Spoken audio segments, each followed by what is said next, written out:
All in Sports Network. We love sports. Coming to you from the land of brisket and barbecue, Lone Stars and Longhorns, this is All In Colts, presented by the Unstable Blues. Welcome back in. This episode, we will talk about the Week 1 loss to Houston. We'll go over stats and give our take on what went wrong, how it can be improved, and tell you our Mayflower move and start of the game. So let's go All In Colts. I'm Kevin. This is Liam. He's my son. We are the Unstable Blues.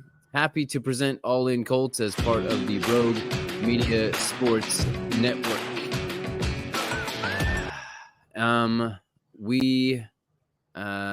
Here we go. This is, I realized, Liam, we forgot to give our predictions at the end of the game like we normally have. Yeah. Our first All In Colts preview, we did not, but you can, we didn't give a score like we normally do, but you can from our season thing, if you go back and look at that episode, you can tell which one of us chose correctly, who would win and who didn't, because one person did choose correctly, one person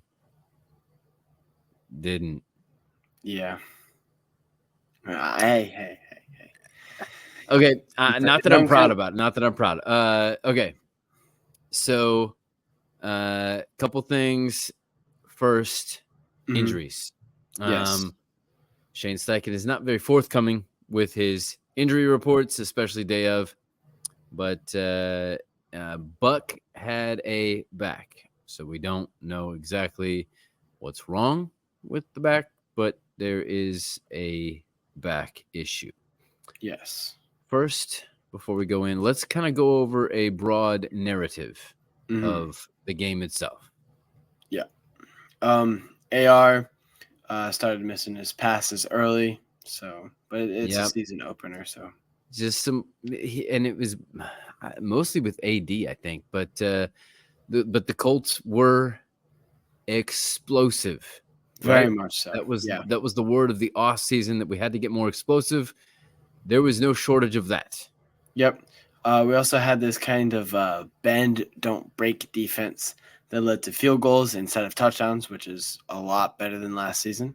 Yep. Especially early that happened. The Colts put on pressure on CJ, but unfortunately not enough late in the game. Yep. The turnovers were tied with the blocked punt counting as one. Yep. Not technically is that counted as one, but where the situation was, it pretty much kind of counted as one. Yeah. Which is why the score was so close, according to my rule. Exactly. The Colts had chances late, but the defense just couldn't come up with a stop or really an answer for Mixon, especially on the outside run game. Yeah. Ultimately, the Colts left 5 points out there with a 4th and goal run stuffed in the first quarter, and the 2-point conversion on the touchdown after blocked punt. Were they bad calls? Not necessarily, but I mean, I don't know. That first one really bothered me. You're a 4th and goal, and you're at the 2-yard line. You've run it 2 times already, and you choose to run it again without calling a timeout, without adjusting for anything, without sending out a chip shot field goal. That one really bothered me. I gotta tell you, I gotta be honest. I didn't see that personally, like live or anything like that. But I think that it would have been. I mean, even if I don't mind the go for it call. I think that's a fine call. But just the fact, like, kind of how you said that you're running it again for the 3rd time in a row. Like, I get you have such a great run offense, but if it's not working, yes, my thing is run the ball and keep running the ball. Yeah. But in certain circumstances, you got to pass the ball. And I think that is one of those where you just got to, okay, we got to cut our losses on the run and we got to pass the ball. Yeah. Yeah. If the run's been stuffed, then fake them with the run. Do something else. Exactly. Yep. All right. Time for the stat sheet. Anthony Richardson went 9 for 19. That's about 49%. for 212 yards, 2 touchdowns, 1 interception, 6 rushes for 56 yards, and a rushing touchdown that was incredible. Yep. Where he got stuffed and just wouldn't take no for an answer. QBR of 101.2. Love to see it. He also got. I'll plop in some fantasy stuff Yeah. for you. Uh-huh. Also got 26. We'll tease here because we got our fantasy episode coming up later. Yep. He got 26 fantasy points. He was second amongst all quarterbacks in fantasy points so far. Yep. Your middle sister and- was really happy about that, even though she was playing your older sister and she had Josh Allen. So, And Josh Allen was number 1. I was just about to point that out. yep. CJ Stroud was 24 for 32. He had 234 yards, 2 touchdowns, and a passer rating of 115.9. Yeah. And then Joe Mixon Mm. went for 159 yards on 30 carries, averaging 5.3 per carry and 1 touchdown. Yeah. Nico Collins had 6 receptions for 117 yards. And Stephon Diggs had 2 touchdowns, including the 4th and goal conversion inside 5 minutes. Yep. And JT got held to 48 yards on 16 attempts. So what was that? 3 yards per attempt. But Yep, he did end exactly. up with a touchdown after the block punt. Yep. Alec Pierce. I think you owe him an apology. Had 148 yards on 3 catches, including the 60-yard touchdown opener for the Colts in scoring. I apologize, Alec. You proved me wrong, but I'm glad you did. It looks like you just needed a quarterback that could throw you the ball deep. For those of you who don't know, our last episode, maybe second to last episode, when we went over fantasy preview stuff, and we were talking about who to draft, who not to draft from the Colts. you basically said, don't even bother with Alec Pierce. Don't even bother. I want you to look up his fantasy. I don't know what it is, but I just want you to look it up and see what it is. What is it? You looking it up? Yes. Yes, you are. I want to see how much you owe him an apology.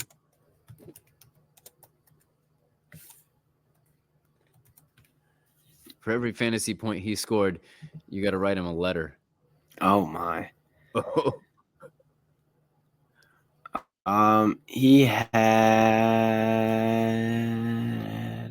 a touchdown, 148. That's 14.8 plus 7, sir, I believe.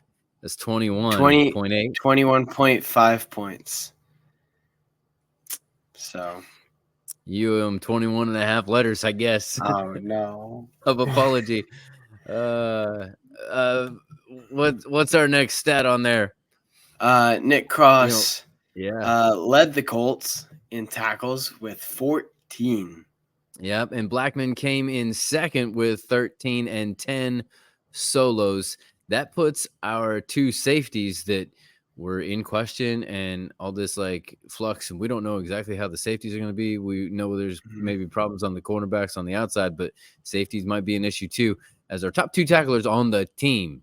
Zaire Franklin, I think, was 4th with 7.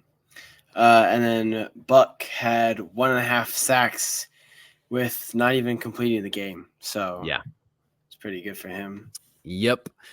All right, enough with the stats. The stats only tell half the story. If you're a true football guy or girl, you know how this goes. It comes down to the intangibles. So, what was good for the Colts?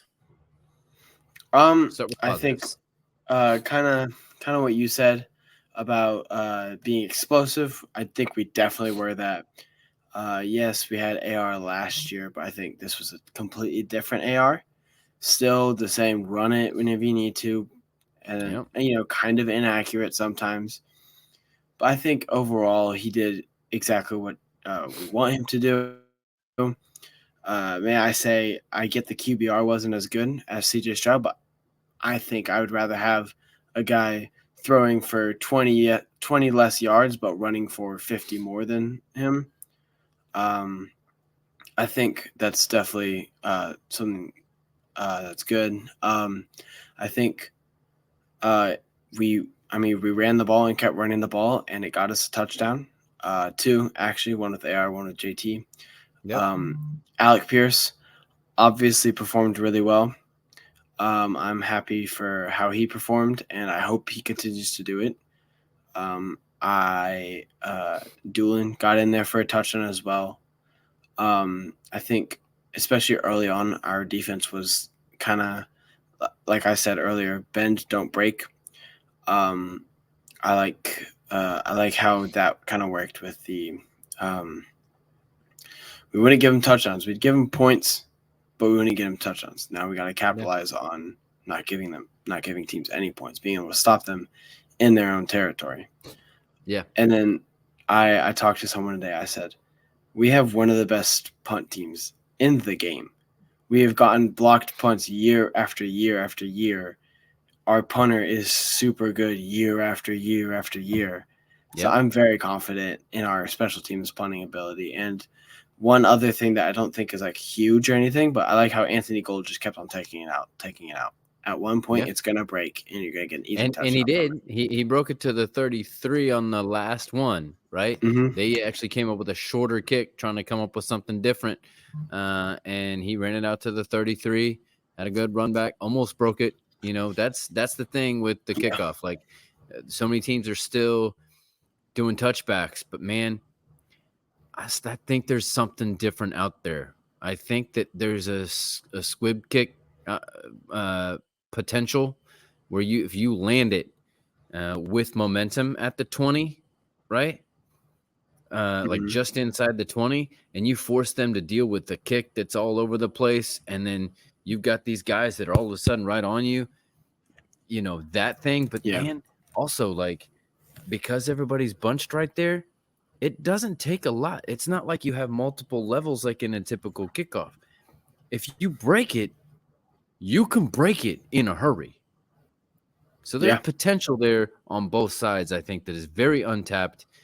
And as we go on, I hope that more people get a little bit more creative, get a little bit more risky with it, rather than just giving it up the 30, because the 30 is, I mean, it used to be the 20 back in the days, and now it's 25, now it's the 30. Like, what's it going to take for us to decide we need to actually make this a play again? You know? Yeah. Anyway, Yeah. I agree. You know, the idea is you run it and you run it past the 25 consistently. Yeah. At some point, you're going to break it, you know? Yeah. What I think was good for the Colts, if you just look at the wow plays, the splash plays, it's all Colts, right? It's all Colts. And I think when it comes down to it, as the season goes on, and as some of those other things like the missed places, the missed assignments, that even the pick that Anthony Richardson had, it will start to go away, I think, if you stay with the philosophy.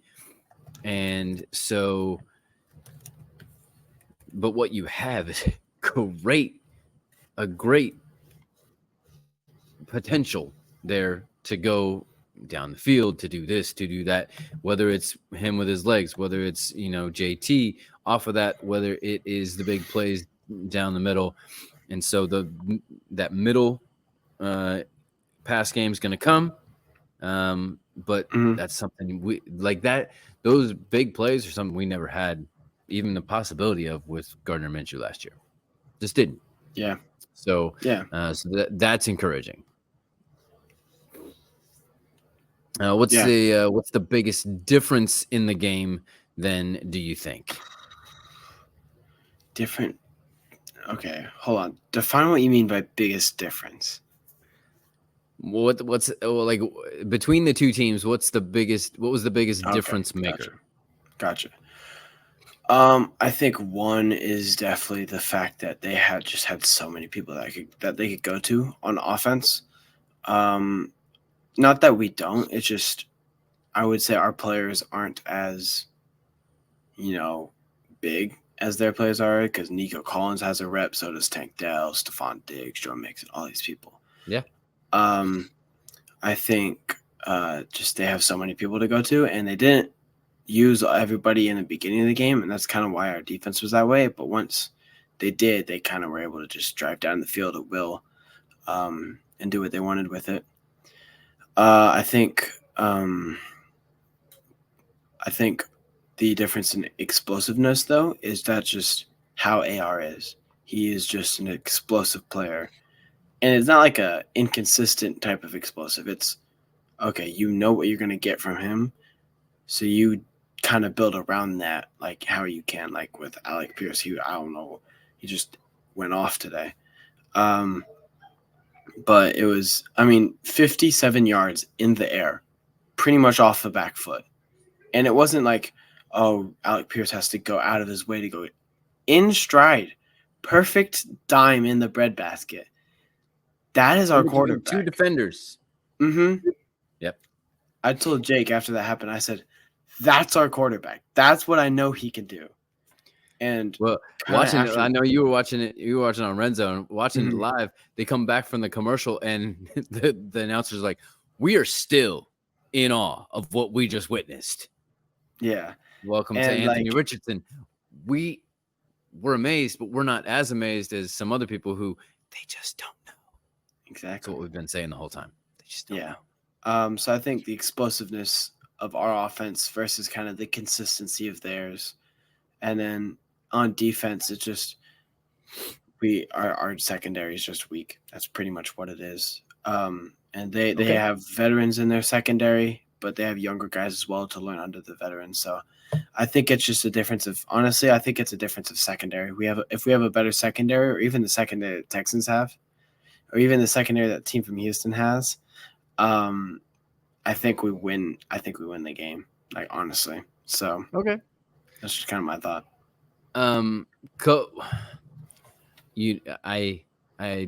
hate to do this. Because refs don't decide the game, even though we as fans say that they do and would love to say that, blame it on the stripes, right? Yeah.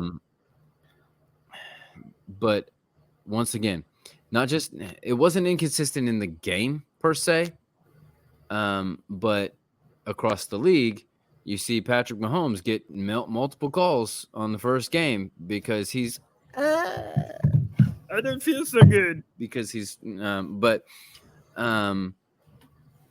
Richardson got one sack where he was thrown to the ground, body slammed, and head first, and his helmet flew off. No call. Did you see what his face looked like after that? Oh yeah, he was going. His cheesing the whole time. His post game, he was asked. He's like, "It's football. It's football. What are you gonna do? It's football." Yeah, he was smiling after it. Kudos to him.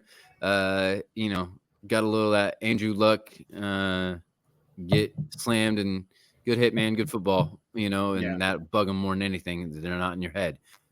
But then also later in the game down the sideline, he got a helmet-to-helmet tackle. Not called, not flagged. It was right. Excuse me. It was right on the sideline, right where it could have been, late hit out of bounds. Nothing. No call. Both times, Quentin Nelson was like he was up in arms for his QB, which I love to see. Love that in an offensive lineman to stick up for their QB. Yeah.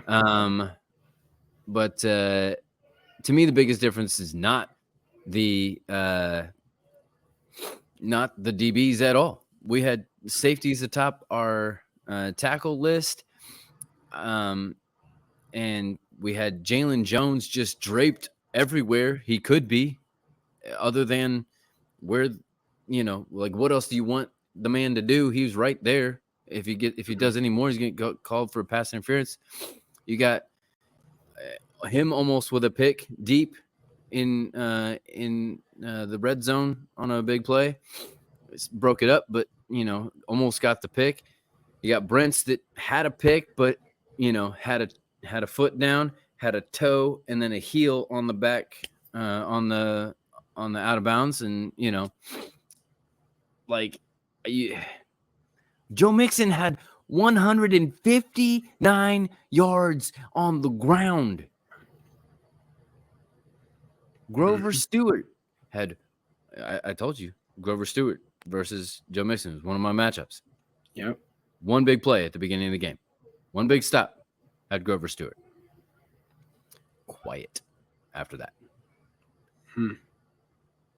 I mean, and our DBs were making decent tackles on Joe Mixon as best they could. I mean, he's bigger than them. He knows how to run. And like Jalen Jones had one tackle on him where you had to wrap him up top. You know how bad technique that is. You never wrap people up here, right? Yeah.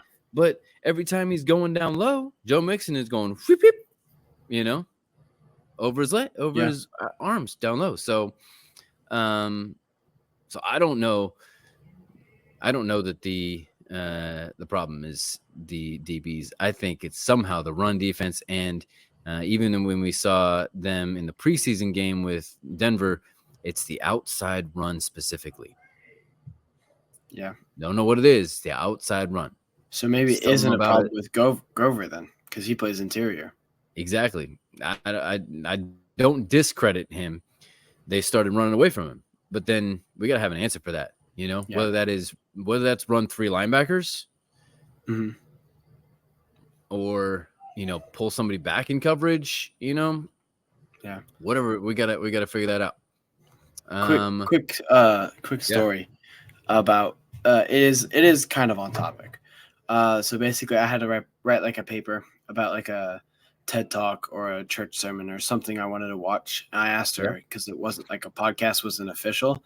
So I asked him like, hey, can I watch a podcast about something that I like and then do like the paper off that? I was gonna do it off just of one of ours, so I didn't actually have to watch it, and I just write about it. But I'm like, it's football. I'm okay watching a short like 20-minute podcast about football.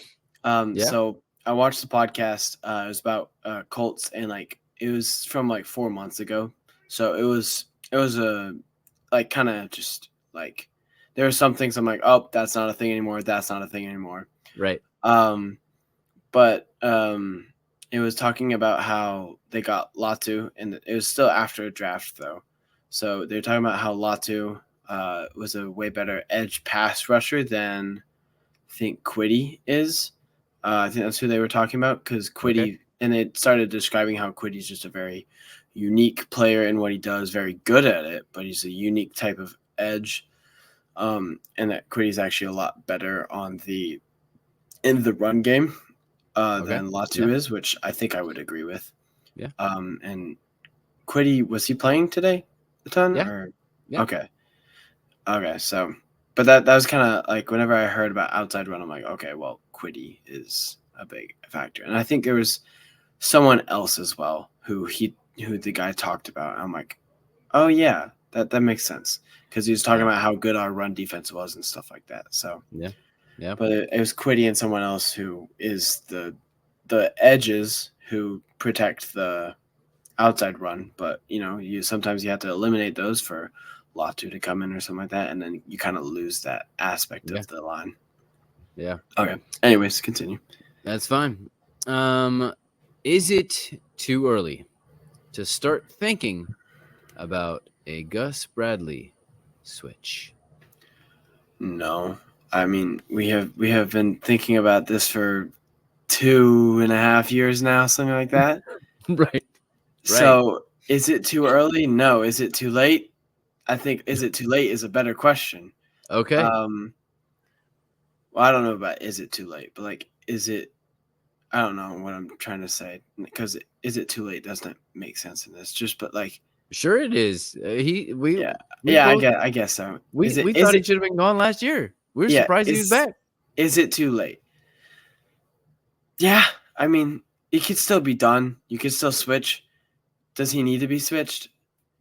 Is it Ballard after this first game?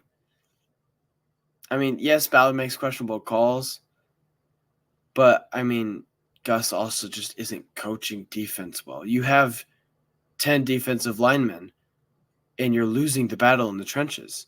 That is not on Chris Ballard. That's on you, Gus.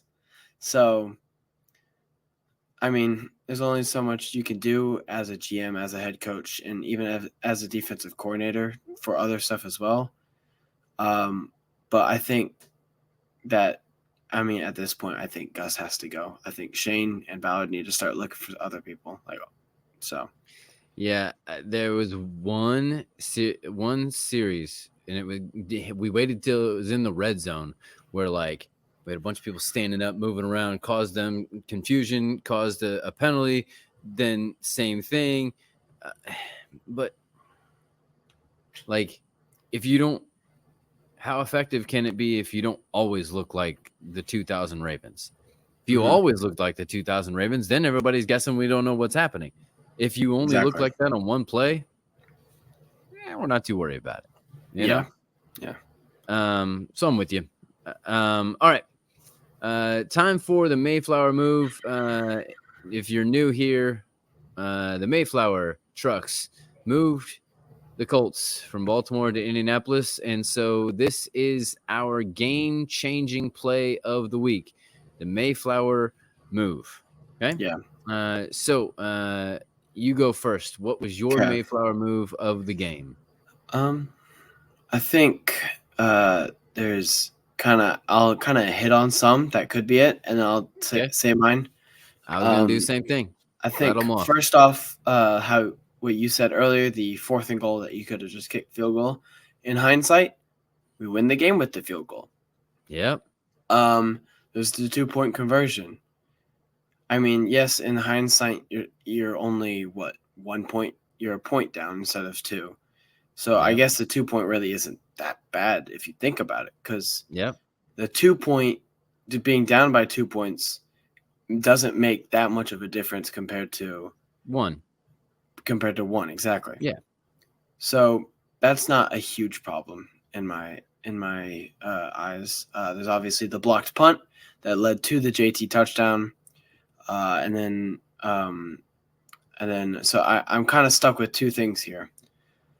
I think I'm gonna go with 1 because I think you have the other one. So kind of trying to be unique. I know we can have the same, but also it's different. It's like kind of a setup type of thing. Okay. So the honorable mention is the Nico Collins first down, the 3rd and 11 catch on the outside, first down. Yep. The one that I am going to choose though is the 57 yards through the air to Alec Pierce touchdown bomb that AR said. All right. Basically off the back foot. Yep. The reason I choose that is because I think that that kind of sets a point for everybody. We are not a pushover team. We only lost. We lost, but we lost by 2 points. Yep. And I heard a lot of people saying, "Oh, they lose by double to digits." a team that everybody is almost wanting to give the Super Bowl to. Exactly. Yeah. I am not worried about this season at all. I think that we have still got stuff to figure out, and that's fine. I think that play kind of defines AR as a quarterback with what he can do. Taking someone like Alec Pierce, who has not thrived at all. I mean, I've harped on him so hard. Yeah. And then being able to do that with Alec Pierce, 148 yards on the day. Yep. Is crazy. Only 3 with catches. 3 catches. Yeah. That's almost 50 yards a catch. Yeah. So I think that just kind of defines AR as a quarterback and what we're getting out of him. And so that kind of just sets up the season. Like, this was, like, out of all things considered, this was a good loss. Like, yes, it probably needed to happen. Be like, hey, yeah, we gotta still stay in this. We gotta still go, right? But we can match up to these teams. Like, we're not just a pushover team. Yeah. I mean, and to be fair, his 3 catches, 2 were between 2 defenders on jump balls deep. And the other one, he was on a shallow slant, shallow cross, where literally, like, he turned and the ball was right there. And he was like, whoop. Yep. Like, arms fully extended out of nowhere. Just whoop, real quick. Got it. So, good catches, right? Yeah. So, not only do you owe him an apology, you also owe him a thank you from what you just said. So, yeah. Okay. I'm going to give you one more honorable mention besides the block punt, and that is the Ashton Doolin 54-yard touchdown, because I told you, Ashton Doolin.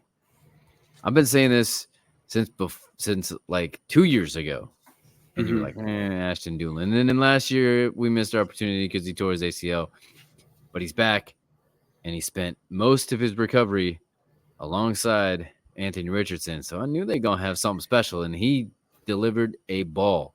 Anthony Richardson did, that was past the defender, but then like just before the linebacker going out and doing, and just whoop, right, like Ashton Doolin kind of had to do a little bit of this because he was already moving past, but if he had put it here, then it's getting caught by the linebacker. So right. And then Ashton did what Ashton does, which is run real fast and break a couple tackles, get in the end zone. So for a second, I thought that was AD who scored, because I was like, because I feel like they kind of look very similar in their builds and stuff. Yeah. And the 6 is kind of hard to see whenever you're going. So I'm like, okay, that looks like AD. I'm like, yeah, let's go AD. He got a touchdown. And then I saw it was Doolin. I was like, and then no, you texted me it was Doolin. I was like, yep. Oh, okay, gotcha. Yep. But I am gonna have to go with the game sealing play, pretty much. Nico Collins, first down grab. First of all, the ball where it was, the catch to maintain possession. Jalen Jones right there, just trying to do everything he could, and then to be able to get the foot down, but realize he wasn't going to get the other foot down, and to get the knee down on the same leg inbounds. I mean, yeah. What are you going to do? Yeah. Props to them. Your star of the game, since we are in Texas, we adopt a symbol of our great state for our weekly MVP. Who is your star of the game? I think a go-to is Alec Pierce here, and I think I should give it to him because of everything I've said about him. I'm not going to, though. Okay. I am going to give it to Nick Cross because he is. I was a little concerned after he hurt Josh Downs. I was like, okay. And then he started performing well in the preseason. I'm like, okay, cool. Sam Ehlinger performs well in the preseason. Right. It's not that much. It's good, but it's not that much to thrive off of. And then he comes out with 14 tackles in this game. I'm like, okay. And he was kind of just everywhere on the field. So I'm going to give it to Nick Cross. I like it. I like where your head is at. I am just going to go ahead and give it to Alec Pierce. Fair enough. I don't know why you didn't just go for it. But all the reasons we've said, the only